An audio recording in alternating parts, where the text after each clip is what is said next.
Happy Pride. Thank you all so much for coming out tonight. My name is Amali, and I'm the events coordinator here at Books Are Magic. Before we get started, I just have a few logistics to point out for how tonight's going to go. First off, we do ask that you keep your mask on at all times while at this event. We will be doing a hand-raised audience Q&A towards the end, so please start thinking of questions to ask. After the talk tonight, all of our panelists will be signing and personalizing books in the room below us. And of course, we do have copies of their books available for purchase tonight. And if you're joining us virtually on the YouTube live stream, we'd love to encourage you to buy copies of these authors' books online using the link in the live stream description. All right, so with all that in mind, we are so very excited to introduce Andrea Mosqueda, R. Eric Thomas, Isaac Fitzsimons, and Casey McQuiston, who are with us tonight to celebrate Pride and discuss writing queer joy. Before, yeah, we can do that. Before I get to all these wonderful writers' intros, I just want to take a moment to thank the incredible Books Are Magic team who made this entire day possible. It's still kind of wild to me that just a few months ago, all of this was an idea that we had just barely started discussing in our kids events meeting. And also, with everything going on, this day feels even more special and joyous and celebratory. And especially writing queer joy, you know, at a time where the rights of our LGBTQ plus community are threatened. Writing queer joy and discussing it alone is so much more important and is, in essence, revolutionary. So I just want to take a moment to thank all of you who have come out tonight, all of these writers for writing such vitally important coming-of-age books, and to everyone who helped put it all together. So now I'll get to the writers. We have R. Eric Thomas, who is a national best-selling author, playwright, and screenwriter. His books include Here for It, or How to Save Your Soul in America, and the YA novel Kings of B'Amour. Eric is the winner of the 2016 Barrymore Award for Best New Play, the 2018 Dramatist Guild Lanford Wilson Award, and was a finalist for the 2017 Steinberg ATCA New Play Award, and 3 Lambda Literary Awards. Off the page, Eric is also the long-running host of the Moth Story Slams in Philadelphia, and has been heard multiple times on the Moth Radio Hour, NPR's All Things Considered, and It's Been a Minute with Sam Sanders. Next to Eric, we have Andrea Mosqueda, who is a Chicana writer.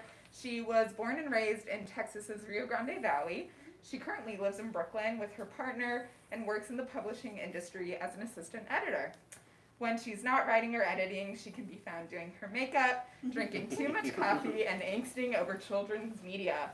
Just Your Local Bisexual Disaster is her first book. And we have Isaac Fitzsimons, who is a lifetime dabbler in the arts. His background includes performing sketch comedy in college, learning how to play 3 songs on the banjo, and, of course, writing. He currently lives outside Washington, D.C., and does research for an arts advocacy nonprofit in the city.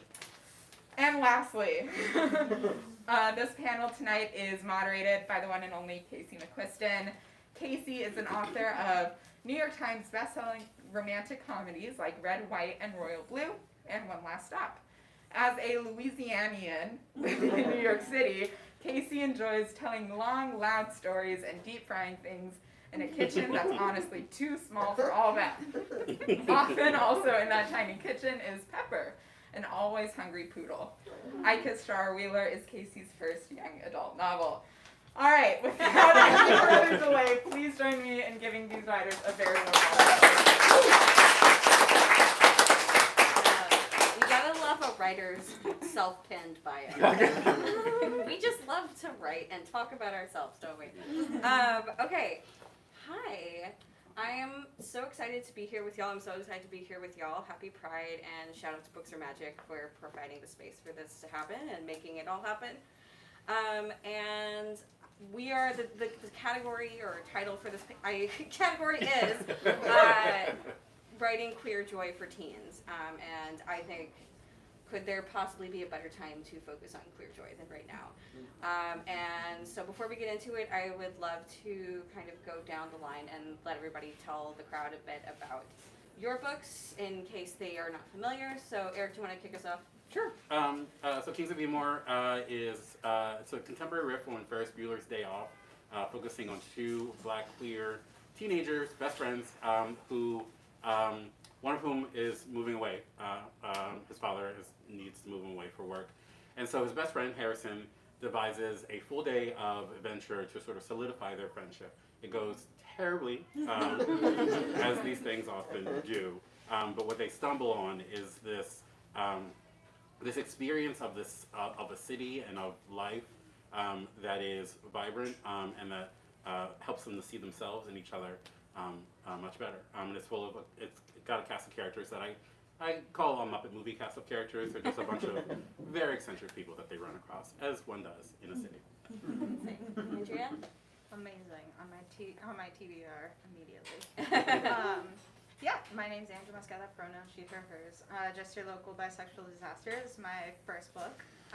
Contrary to what it sounds like, it is not an autobiography. But I'm sure a lot of people in this room could possibly say that it's theirs too.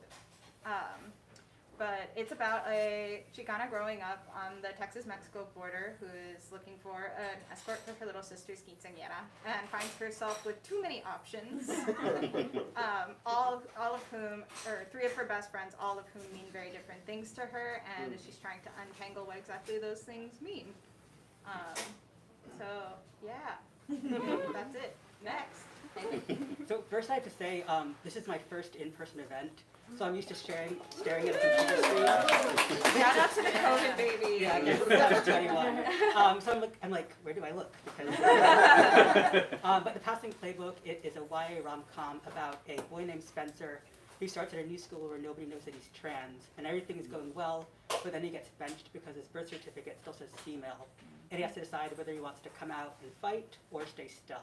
But coming out would mean coming out to everyone, including this teammate that he's fallen for. All right. So if you weren't already familiar with these books, now you have to read them because they all sound amazing. And that is not my opinion, it is a fact. Okay.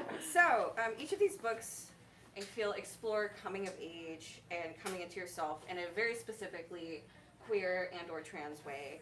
Obviously, in The Passing Playbook, Spencer is fighting for his love of his sport and also grappling with revealing his transness to his teammates. It's very much like a story about how do you define yourself and what is the thing that you're going to stand on and make your life about. And obviously in Kings of Evemore, we've got Linus and Harrison dealing with massive change in their lives that is kind of unprecedented to both of them, and also, you know, kind of holding dear this very beautiful queer friendship that means so much to both of them, and how is that going to transition into adulthood. And then obviously in our bisexual disaster, Maggie, she's trying to figure out her love life, which like we, as a bisexual, I can relate. And also her future, as an artist, and also, you know, these relationships transitioning into young adulthood. And I think that there's something unique about coming into young adulthood as a queer or trans person, that, you know, these stories are relatable to anyone, but they're also very singular. So do you guys want to talk a bit about what you think is special and what you think is important about writing a specifically queer coming of age story? Isaac, do you want to kick us off? That was not a soccer pun, I'm sorry. So with my book, I really wanted to focus on queer joy, which is also the category of this panel, because I think for a lot of what I've read when I was growing up, well, there wasn't that much when I was growing up, but a lot of the books that I did read focused more on the pain and the trauma of being queer. So with my story, I wanted to show that there is joy, there is happiness in that experience, and I want to show that through Spencer. He's got a really supportive family who make mistakes. They're not perfect, but they still love him and support him. He has a friend group, both queer and non-queer, who support him. So I really wanted to have that experience on the page, because I think it's important for kids, trans and queer kids, to see that if they come out, it's not all like glum.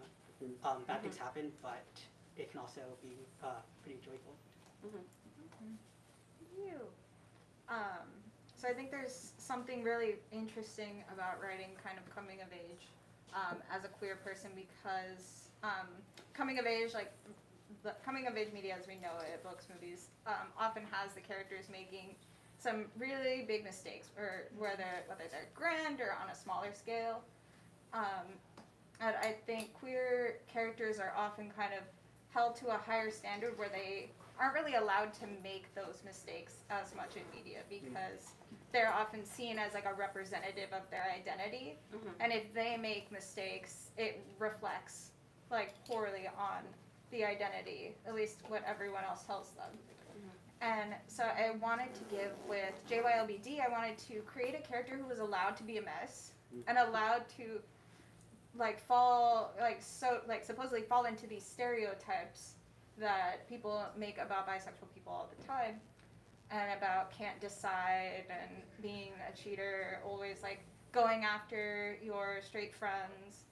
And I wanted her to be able to make mistakes without it being without her feeling like it's because she's bisexual. And her grappling with like this internalized biphobia that kind of like plagues her, even when her problem is not coming out. Her problem is not like her family not accepting her. That's not her issue. It's her accepting herself that is the problem. I wanted to kind of give a character a safe space to like make these mistakes, because I think that's what all queer kids should have as they grow up, be allowed to kind of just blunder their way through their love lives and kind of figure it out for however long it takes, even if it's well into your 20s. Yeah.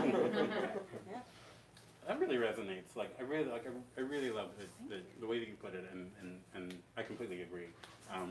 I think it feels like there's a step beyond representation, which is dimensionality. Letting characters of all stripes, but particularly queer characters or people who are often defined by their otherness, be fully three-dimensional human beings.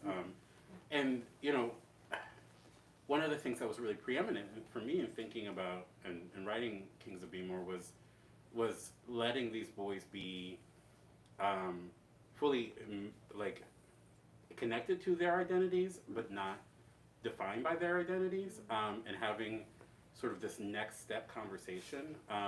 So there's no they're out to their families, and their families have whatever work they had to do. If they had to do any work, they already did it, and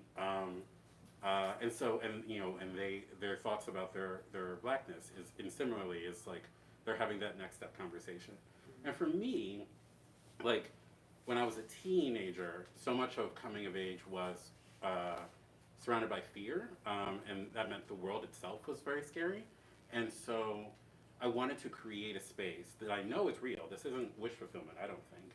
I know it's real, where these kids could encounter the world still with that same anxiety, because they're humans and they're people, but they also get to come of age in a space that is not as weighted with fear, so they get to experience things, I think, faster than I did, For me, it's about like discovering queer community, which I didn't really sort of discover until I was yesterday, Just now? Literally just now. Yeah, just That's downstairs. so wild. Yeah, this is my first experience. I've never met queer people before. I was just guessing in the book. I was like, just seeing what they would do. I guess. Wow, incredible. Okay, so Eric and Andrea, you both wrote books that I really centered on their settings. The Baltimore, or I believe is it the San Jose? Rio Grande Valley. Rio Grande Valley. In Texas, obviously queer people always have these beautiful, complex, complicated relationships in their hometown, and I love that you both centered your stories on the characters' relationships with the place where they live. So could you talk a bit about what you did to capture the vibes of those places, and what it means to the characters' stories to have such a beautiful relationship with the place where they live? Do you want to take this? No, sure. I have a real love-hate relationship with Baltimore, and I've really had to I'm from Baltimore, and I really had to sort of understand it in a different way. And so part of this was a writing exercise. It was like a prompt, love Baltimore. And I was like, no. But I also like, I mean, one of my mini projects is sort of like, okay, if I'm creating these three-dimensional characters, I also get to create a three-dimensional city that is magical and vibrant and full of art, which it is, you know, and food and light and queer people. And you know, when I talk about Baltimore, you know, people are always like, I love The Wire. And I'm like, that's wonderful. Like, You know how teens are on The Wire? right. Right. And so I was like, okay, well, what else do I see? And so I wrote this book, you know, I wrote it during the first year of lockdown. And so, like, literally, I'm just like driving around in my car being like, what do I remember about joy in this place? Mm-hmm. And so, I was like, how do I write a pride celebration when I haven't been to Pride in this city in a long time? And so it really was, I think it was for me about redefining every single place. You know, when I first moved to Baltimore, I would drive around with my husband, and I would just tell him random stories about the place. Like, oh, that's the place where I got mugged. Oh, my grandmother was buried there. And every story was just so sad. And he said to me, he's like, all your stories are sad. I was like, I'm just telling stories. I don't need notes. And so I got to tell new stories, and so that's the process of writing this book for me. I love how you brought that up. It's like casting new places in a different light now that you're kind of a little bit removed from the hurt and the pain that was growing up, especially when you talk about like telling old sad stories. Every time I tell a story to whether it's to a friend or my partner, and I'm just like, oh yeah, this happened like in my hometown, and yeah, this is where that person like got hit by a car and died. And that kind of a thing, and just realizing all my stories are really sad, and thinking about how sad I was as a queer person, like growing up in the Rio Grande Valley, not inherently because of like the place, because I think every place has its own special brand of queer phobia baked into it, and it's not like you can just blame a specific area, even though Texas is its entirely different thing. Still love it, even toxic relationship.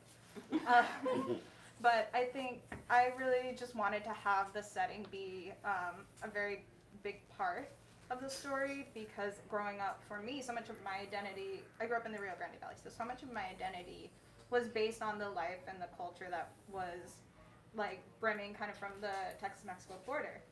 And my entire life, everyone that I predominantly like interacted with was Latinx, and I didn't know until I moved to the East Coast that people didn't actually like Latinx people all that much, and so I learned that when I left. But when I was there, I kind of I was a kind of a snotty teen, being a little emo queer kid, being like, I'm gonna leave this town, and I'm gonna go away, and I'm never gonna come back, and I'm never gonna talk about it. And so even into my 20s, my late 20s, I jokingly say I acted like I was hatched from an egg at age 20, because I didn't want to talk about where I was from. And it was not until many years of therapy that I started to get back into remembering why I loved the place where I lived, and why I didn't feel Mexican, I didn't feel American, I felt in some weird in between. And I learned that and as I grew older, I became grateful to have a whole community of people who were in that in between place with me. And I realized that a lot of the ways I felt alone or scared were because I didn't have a safe place to be as a queer kid, as a neurodivergent kid, as a kid who read too much and didn't have any friends. And I wanted to kind of cast that in my book as though like I had like a safe place to be. I wanted to give a character a safe place to have those feelings and to have support and friends. It was almost like wishful thinking. I wanted queer kids in that area to feel like they had this little piece of a happy ending too. And I've been hearing from like a lot of people who say, oh, I'm too queer to live in the valley. Like I had to leave because of my family or my friends or anyone, and being like, I love the valley, but I can't come back to live there because I don't feel safe as a queer person. And I wanted to have just this little piece of refuge where if you don't feel safe in your house, in your situation, like you can kind of go and like burrow yourself into. Yeah, that's beautiful. I mean, it sounds like both of you did a lot of healing work through writing these books, which is really, really cool.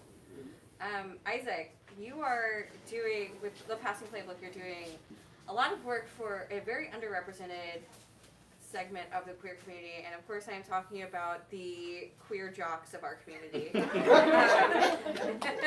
who are underrepresented. So, how do you think sports provides a space for queer joy to happen, and what do you think? I mean, there's so much complicated stuff going on between gender, sexuality, and sports in this book. Do you want to talk a bit about, how sports interacts with queer joy for you? Sure. So I'll start off by saying that I am probably the least athletic person in the world. But let me tell you this. I do water aerobics twice a week. That's how I am. Except both instructors have told me that I should be an instructor because I'm very good at water aerobics. But so that is the extent of my There you athleticism. But this is my Man City bag. So I watch soccer. That's my sport. But so I don't have that experience of like being in a locker room and with like other teens and having that camaraderie. But I think it's so important for kids. The thing about sports, and not just sports but movement, is that it teaches you to kind of be in your body as it is. And for trans kids who might feel alienated from their body, having that experience, like this is I'm 32, and doing water aerobics is only like the first time that I felt like I can like move my body in a way that is positive, because I didn't have that experience growing up. Whether it was gender or just I'm unathletic, I don't know, probably a combination of both. But to see people trying to take it away from kids, taking away sports from kids, it makes me sick, because like what are we doing? The point of high school athletics isn't to be the best. It's to have fun with your friends, learn teamwork, things like that. Last night actually, I was in my hotel room and I was flipping channels and I watched a documentary called Alone in the Game, which was about LGBTQ people in sports. And it just shows the confidence that these kids have when they're able to play.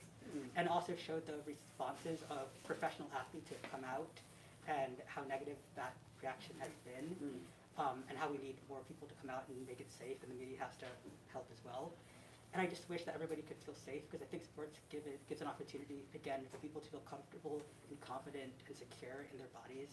And like this is the only body that we get, so it's just really important. And with Spencer, the main character, he really, when he's on the soccer field, I think he says he feels like he's part of something bigger than himself. And that's an experience that you have when you're on a team with your teammates who are supporting you. And I just wish every child has that, or every person really has that opportunity. Wow, that was high-key relatable, and I'm going to go sign up for a water aerobics class. It's Personally. a lot of fun. Okay, so in your interactions with teen readers, have you found that queer joy is something that they are hungry for in what they're reading right now? Anybody want to jump in on that? I'll jump in on that. I think it's been very interesting because my book has bisexual in the title. It's been very interesting to see kind of the response from it, especially from people like in my home area, people who I actually wrote the book for. And it was very interesting to kind of see all the people who loved it or hated it, but especially if they loved it, hearing the people who said like, my niece really loves your book, my child just came out to me, and I really just enjoy that this book is set in the valley, and I wanted to give it to them. And so I've been hearing stories a lot about that kind of from the community, and I am neurodivergent. Please ask the question again. It's okay. I too have ADHD, so I understand. So I was just asking if you feel that, like, if you've interacted with teen readers, if you felt that they were specifically hungry for stories about queer joy. Thank you. Yeah. Yes.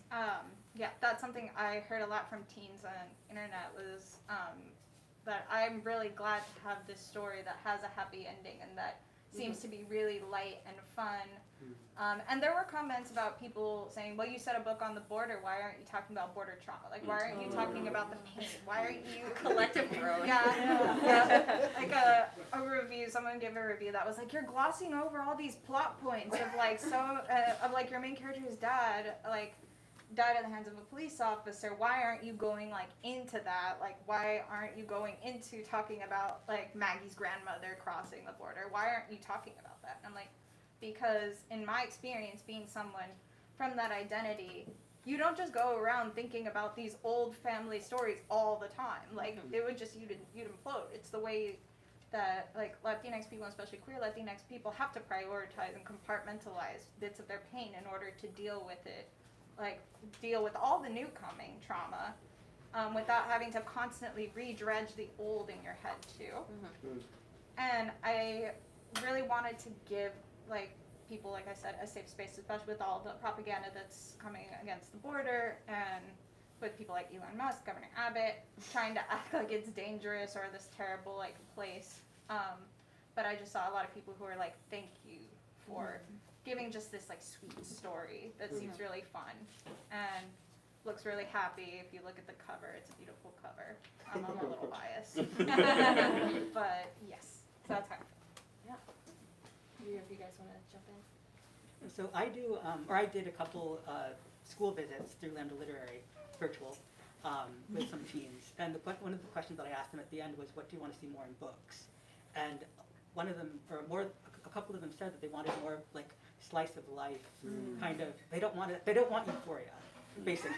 They're like, that's not what we do. They don't want to do poppers? They want things that reflect what their actual life is. And I think finding that joy is probably one of those things. So like less of the really, like not euphoria, just kind of, hanging out with friends, but probably not going to the mall. I don't know if you go to malls anymore.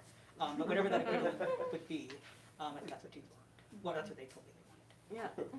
Yeah, I find the same thing, and it's sort of, years ago, I did a visit to my old high school, and I met with the GSA there, and they were like, what was the GSA like when you were in high school? And I was like, the what?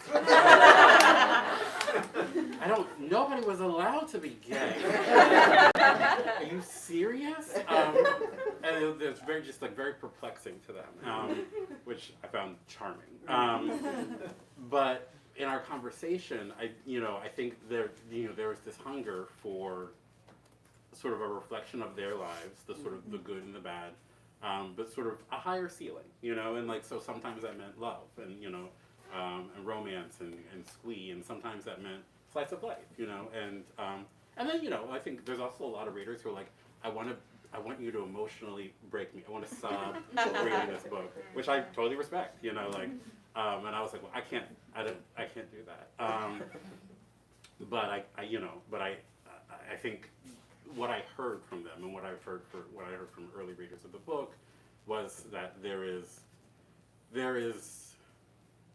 we're at a space where we can fill in the spectrum of experiences with even more specificity, and some of that spectrum is really joyful, light, not necessarily light as in without substance, but light as in with more light, with more illumination.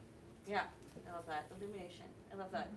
We need more luminous stories about being queer teenagers, I think. Okay, so I would love to talk a bit about the queer YA protagonist, because I feel like it's kind of a tricky thing to be and a tricky thing to write. And I feel like all three of you came into your stories with such clear ideas of where your protagonist was coming from, and I don't think any of you were afraid to let your protagonist be imperfect, which is a scary thing to be when you're a queer YA protagonist. So can you guys talk a bit on crafting your queer protagonist? If there were things you had in mind when you were writing, things that you were pushing against, what were you, or just like, were you just having fun? What were you going for? I'll start with that since my protagonist has her nomenclature in the title. Yes. Biblical bisexual disaster.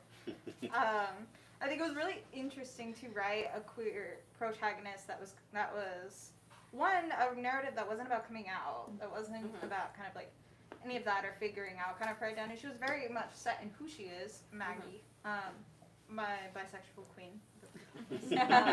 She knows she's bisexual. She knows that she has feelings and that she's capable of having feelings for people of all genders. But she is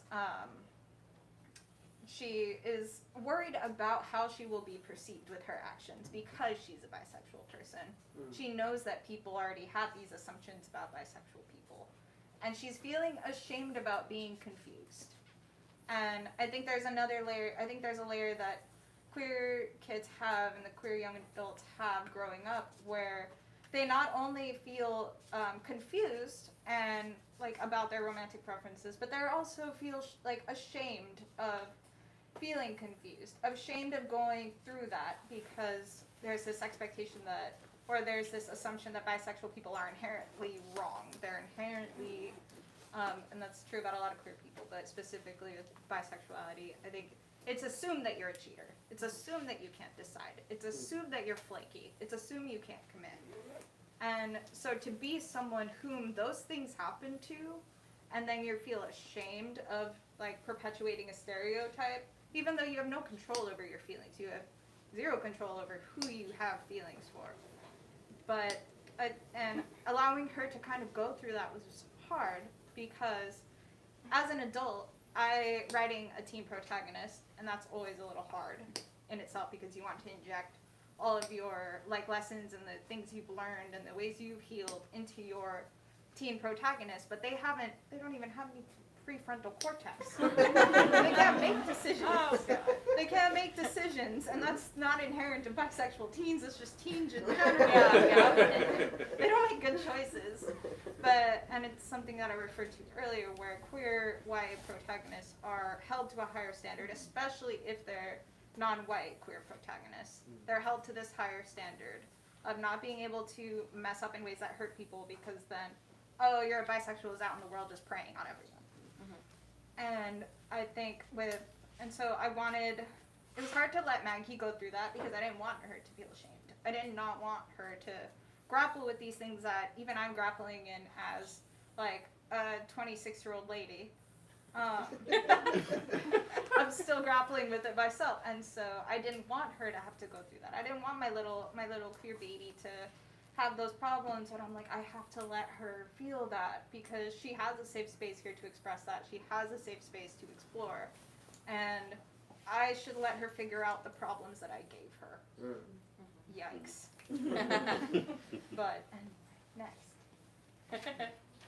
Yeah, initially I thought about making Harrison and Linus sort of mirrors of Ferris Bueller and Cameron, because that was sort of one of the seeds of the book. Well, the other seed was sort of just looking at platonic love, and I immediately realized I was like, okay, Matthew Broderick in 1985 Chicago is going to get away with a lot of things that a black kid in Baltimore in 2020, it's like a little bit in the future, so like 2025, is not going to get away with. So I had to start from scratch. And one of the things that was really liberating, well, one, I learned a lot from You Should See Me in a Crown, Leah Johnson's book. Just the way that she talks about that her protagonists, neurodivergence and struggles with sort of like, it incorporates that into the plot of the book. It's not the plot. And I've just learned from a craft point of view and also a character construction point of view. And I was like, okay, well, so from like my character's point of view, from Harrison's point of view, he's doing all these things because he's motivated by this desire to make an impression on his friend. But what's the worst that can happen is that he doesn't make the impression, he loses his friend. But all of that is coming from his anxiety. And so being able to sort of give him this motor inside of him while still allowing him to act in a way that felt true was really sort of exciting, because it was like, look, this isn't a book about anxiety, it's a book about a human person who he's a theater kid who would rather be in the chorus than up front, which I cannot relate to. And he's anxious, he's developing a relationship with his body.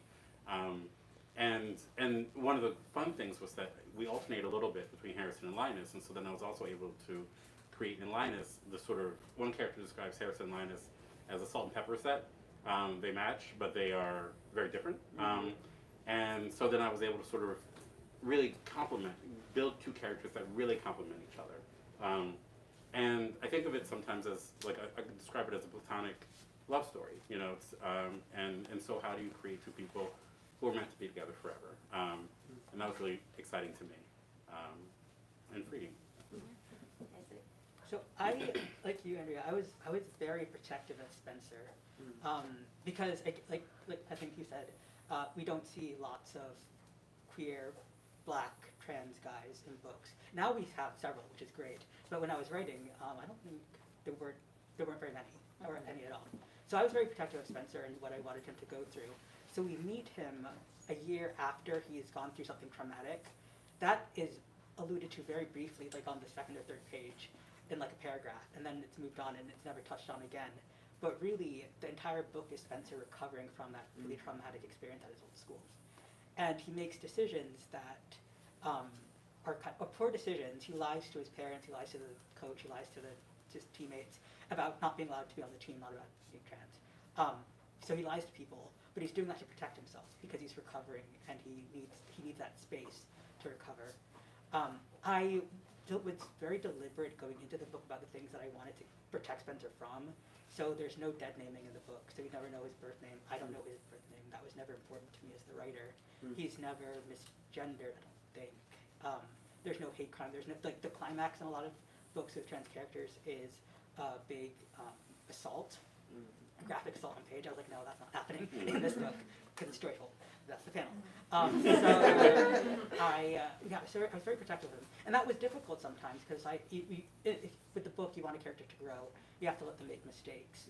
I do find if I come across a review, a lot of the times I might be upset that Spencer did X, Y, and Z, but it's like he's 15. He's going to make mistakes. 15-year-olds make mistakes. Why should my 15-year-old literary child be any different than one you see on the streets? So we have to allow kids to make mistakes in life and in books, and I think it's better to allow them in books because then they can learn from it in the book and actually do it in real life. But we need to give kids that grace, especially queer kids. So yeah, I was protective of him, but then I kind of let him go and make him do some things that he probably shouldn't have done, but it all ends up good in the end. Man, I feel like we are just our own little P flag. Like, I love my queer kid, and I will die for them. I will yell at the principal. I will. Oh down yeah. there for either of y'all's protagonists and mine. Oh my god, incredible. How are we on time?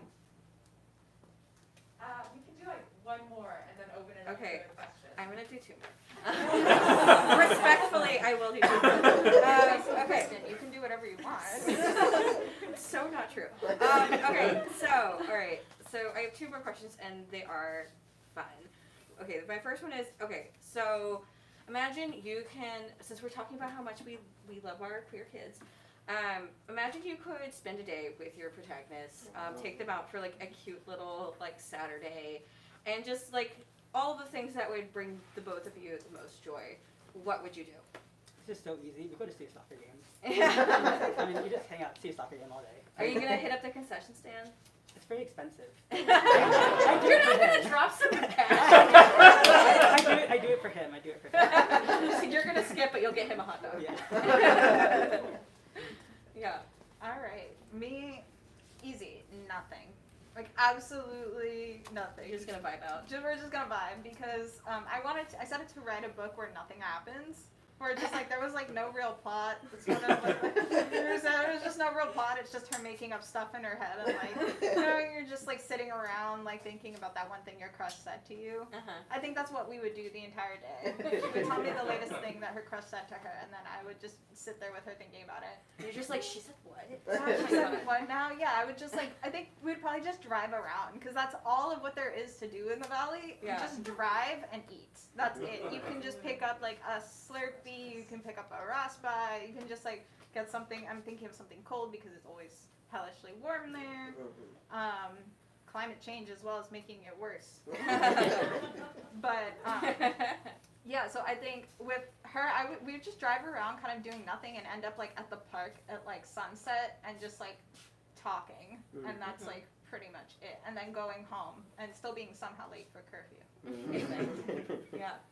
I think we're going to a Broadway show and like I'm giving him a backstage tour and then I'm showing him all like the cliche stuff about New York that everyone's like whatever. But, like Manhattan Henge and the High Line and he'd be like, what am I?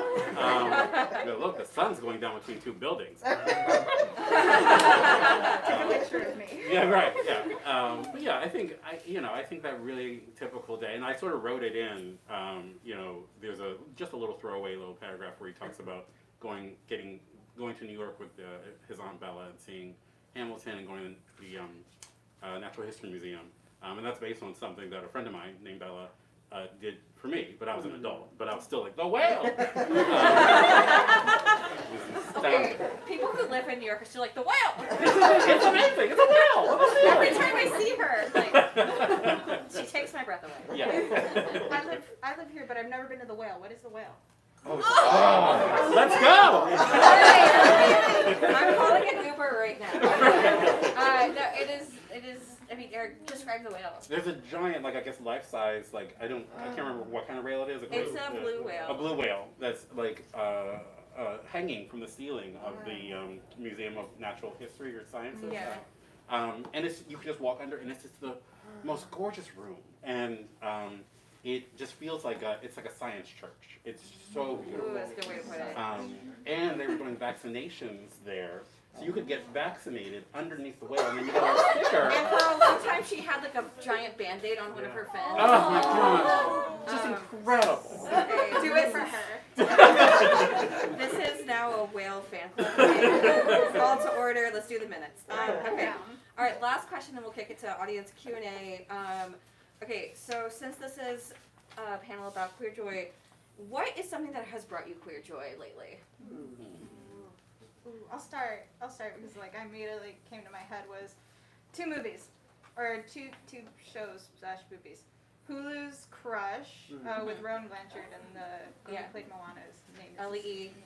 Yes. Yeah. Mhm. Yeah. Somebody look it up. I think it's L.E. for all. Yeah. But it's just the cutest like queer movie that's like ever I feel like has ever existed because it's like set in this like little utopia where like most of the characters are queer and there's no like hate criming, there's no anything. They subvert the like overly like sexual queer couple trope into like the overly sexual straight couple trope. So it's just like overall just like, and they make fun of them for being straight because they like the token straight couple. But it's just there's all of these references. There's girl in red T-shirts, a mom who is not homophobic. She's actually overly supportive, and that's her problem. And just annoyingly gross. And there's just like a cute straight best friend, like your flamboyant straight best friend. So however that works. And First Kill on Netflix, which is, yes, I can see some nods, which is like this beautiful, like a lesbian vampire, everything that, like I thought it was over vampires after Twilight so many years ago, but now I'm like, oh, this is how vampires should have been. All vampires are queer, there's like a whole thing, and it's just like, enemies to friends, to lovers, to back again, to exes again, and all of this like, it's just like messy characters. You want to talk messy characters? That. Anyway, Nice. what about y'all? I feel so cliche. I watched Heartstopper. Like, it's just, like, I was like, I don't need this. There is the moment, oh gosh, the performances. I think it's the veracity of the performances. There's the moment where they're, I'm going to, I'm going to spoil a little bit of it, but it's in the middle, where the one is asking the other, I can't remember their names, because I was just like hard eyes the whole time. But they're like, he's just asking these questions of his friend, trying to discern whether his friend actually like has feelings for him. And he asks a series of questions. It's like, would you date somebody who was not a girl? And his friend's like, I don't know. And he's like, or would you kiss somebody who's not a girl? I don't know. Would you date someone who's not a girl? Maybe. Would you kiss me? And the progression, it's just brilliant writing and brilliant performance, and it's just a really beautiful example of sort of like, like having a consent-based and also respectful discovery with somebody that you have a crush on. Yeah, it feels out of this world, but I'm also like, I believe that these things are happening, with people. I've never experienced anything like that. And I'm married. I'm like, no offense, So, it was lovely. Yeah, I'll echo Heartstopper. I looked at the webcomic like when it was coming out, back at the beginning, and I was in a really, really low place, probably the lowest place I've been in my life. And then I watched like the show, and it was like, I'm in this place now. I'm on this panel with these amazing authors, with all you people.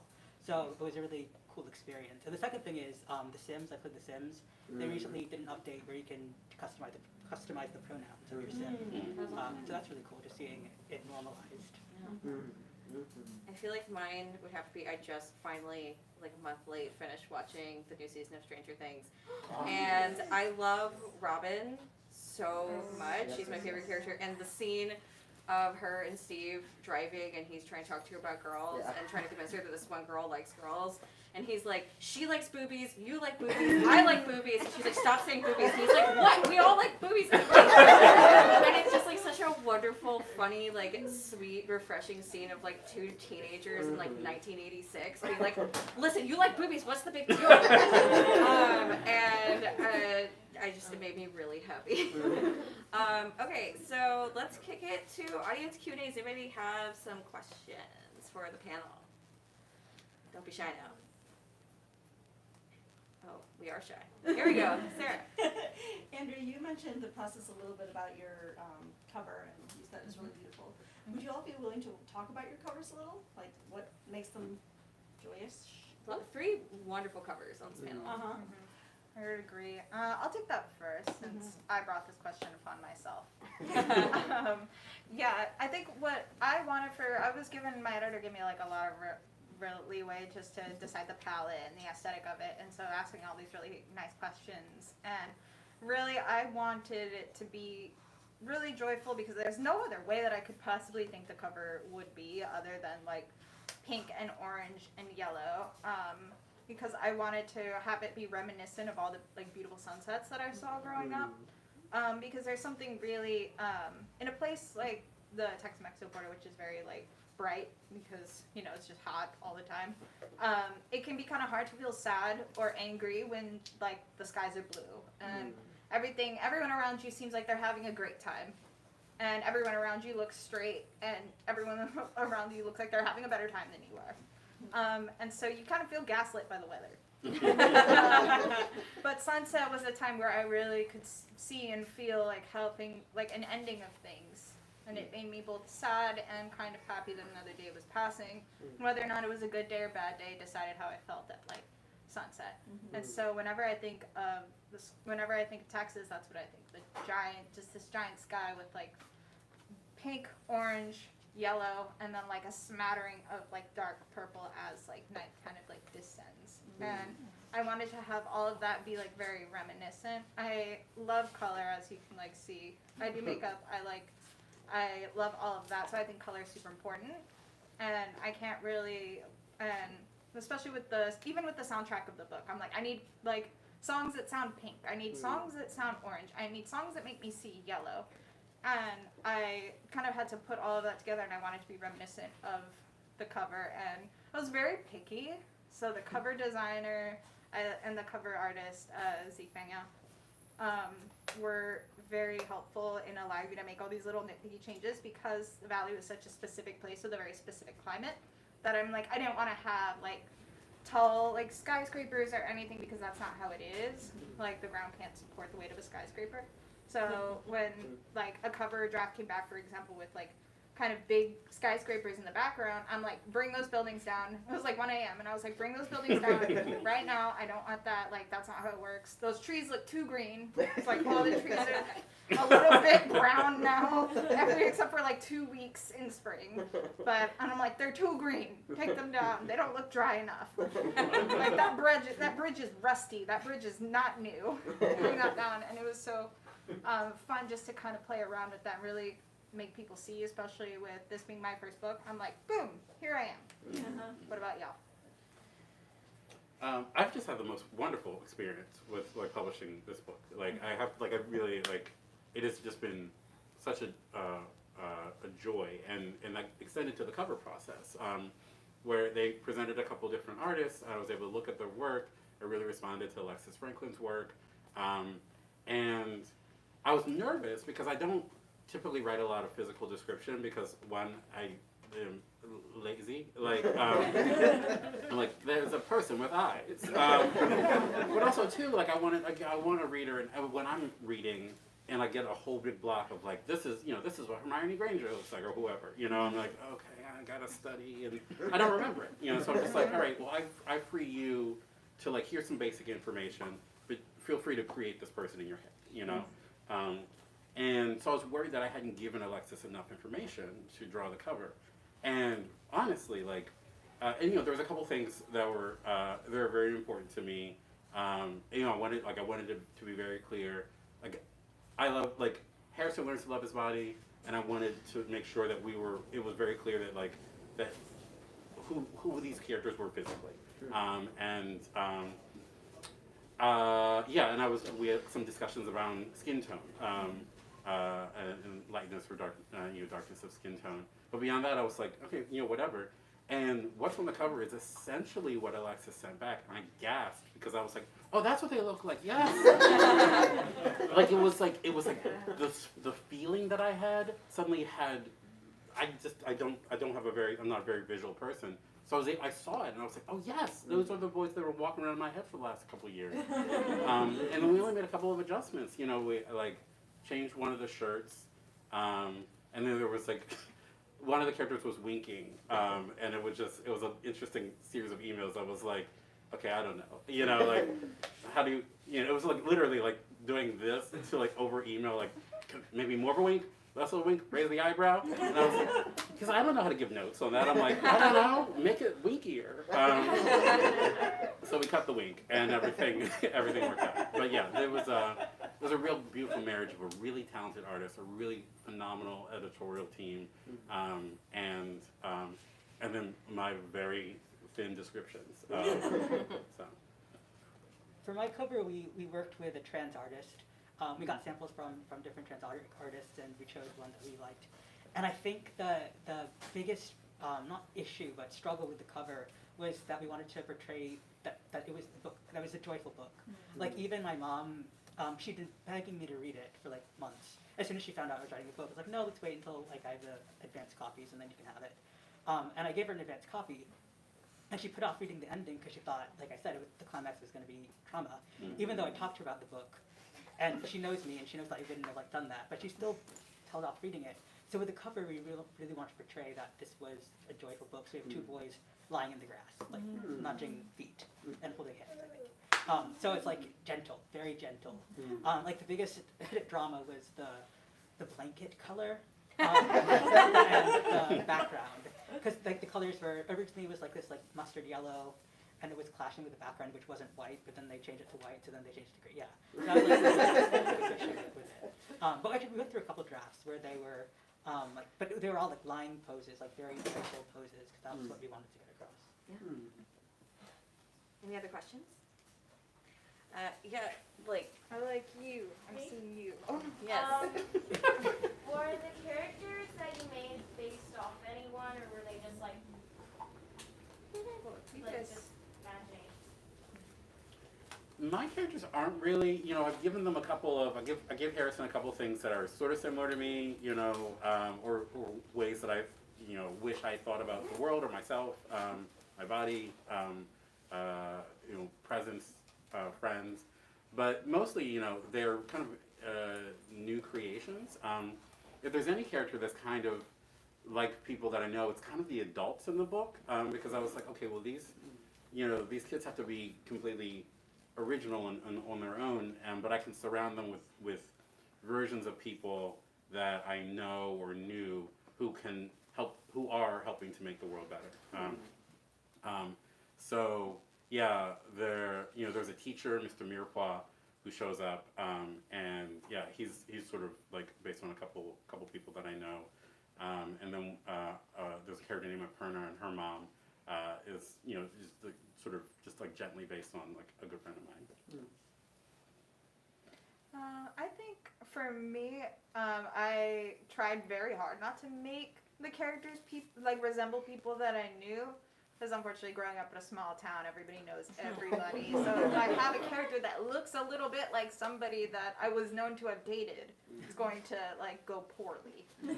So I wanted to kind of take the feelings that the people in my life gave me. That, for example, one of the characters is my protagonist's best friend from childhood, Amanda, who was also her first crush as a kid. And first like crush that made her realize she was bisexual. And so I took the feelings that I had from like my first crush on a girl who was also my best friend, and kind of taking those feelings and how I felt about the situation, about her, and trying to translate that into this character that is the best friend of my protagonist, not me. And the different like ways that kind of interacts. I think once you really start to divorce your character from like yourself, and then start to see them as kind of just like a person on their own right, it becomes a lot easier for you to imagine characters that exist in their life and kind of go farther away from like the characters that exist in your real life. And like trying also not to bring over grudges from like my own life and having them in like in the book in problems that, you know, people had or that I had growing up, and trying not to make it look like that. But yeah, I think that's. There's one character that's based on kind of a real person.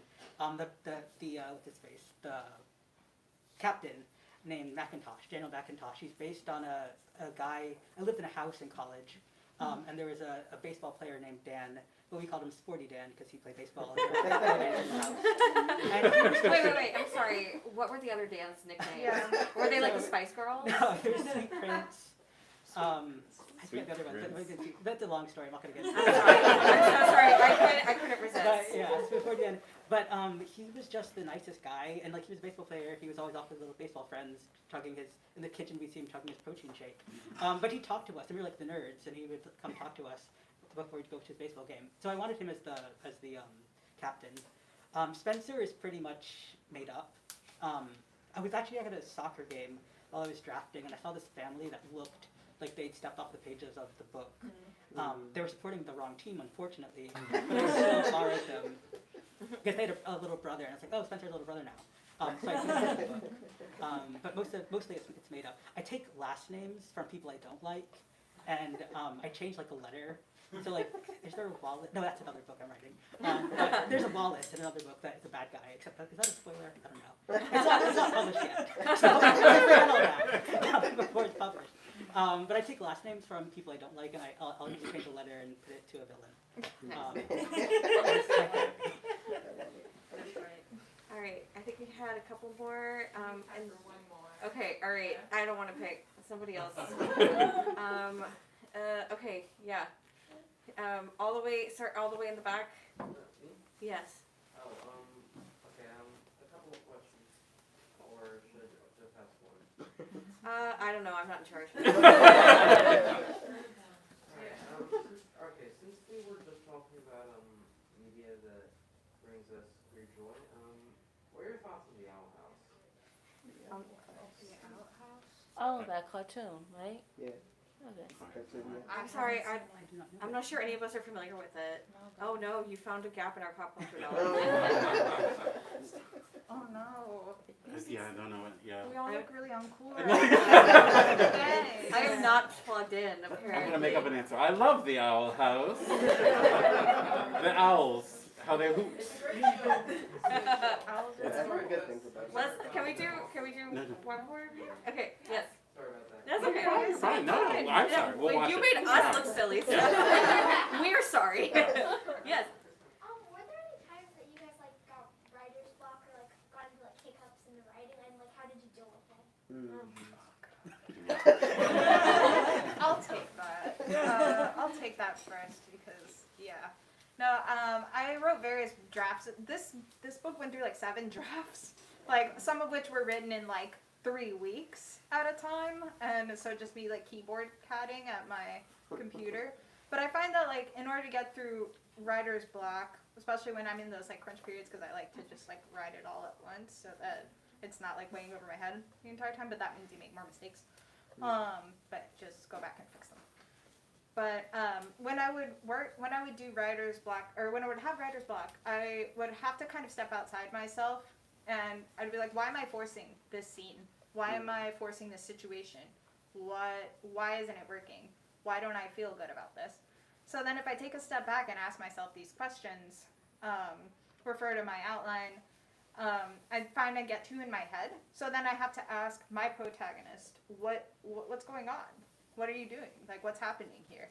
And then I find that listening to what she tells me back, this sounds kind of like delusional, but listening to what she tells me is happening and like what's actually going through her head, then makes me realize, okay, I'm forcing you to go through this because it's like what my outline wants me to do, or it's what the plot demands. But this isn't what you're going through, so let me change the plot. You have to kind of be a little bit flexible with yourself and not stick too hard to what you originally thought the story would be, and let it go in its like more natural direction. Yeah. Anybody want to add anything to that? I'll only say, like, there were outside events. I was writing in January of 2021. So, you know, Chill time. Chill time. For the most part. I did a lot of pre-work around structure and outline because it's my first novel, and so I was like, I don't get caught out here and people being like, he doesn't know what he's doing. And so, but I found this to be this experience to be like, this is the most joyful I've been writing a book, and this is sort of the smoothest process I've ever had writing a book, including the book I'm currently working on now. I wish I was just rewriting this one. Maybe I can do that. In any case, but it did feel like there were times where I would just sit down and just be like, I can't find happiness, you know, and so that was very hard. And so then I had to I would just kind of like really go. Sometimes I'd take myself out and go to the places that made my characters happy. I really try and write in order. I really can't sort of skip around. So like sometimes, you know, there's moments in the book where they're sort of going through it, and I was like, the only way is through, and you know, and sometimes my outline was wrong, but sometimes I just had to do it. But I found sometimes with writing, if I'm too focused on like, oh, this is just a hard moment, I can just look around the world of the character and sort of like, what else is going on in the world? And so sometimes it's not just like, oh, this conversation is really hard, I can't really get through it. But what else is going on in the room? Are there birds chirping? Is there is there a tea kettle going? You know, those are bad examples. But like, how do I fill out the world so it feels like this isn't the only thing that's happening? That kind of sometimes brings me out of it. Well, I started writing in 2016, and I guess it was finished in like 2020. So I probably wrote like 7 drafts or something. I like to say that I broke the book apart and put it back together again with my editor, because it was really pulling plot lines, cutting characters, rearranging things. And it made it a better book in the end, so I'm really grateful that I did it. When I ran into an issue, usually it was because something that I'd already written was wrong, and I'd have to go back and fix that before I could move forward.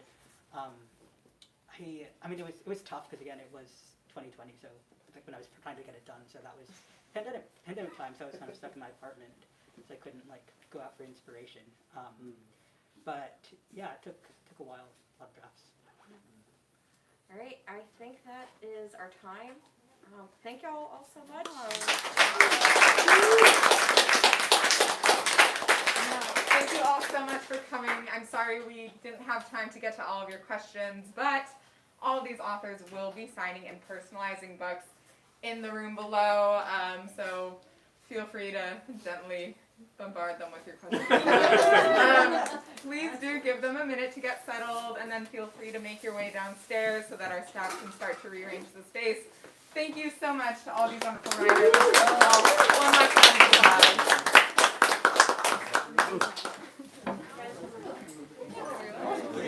Your questions are so good. Thank you.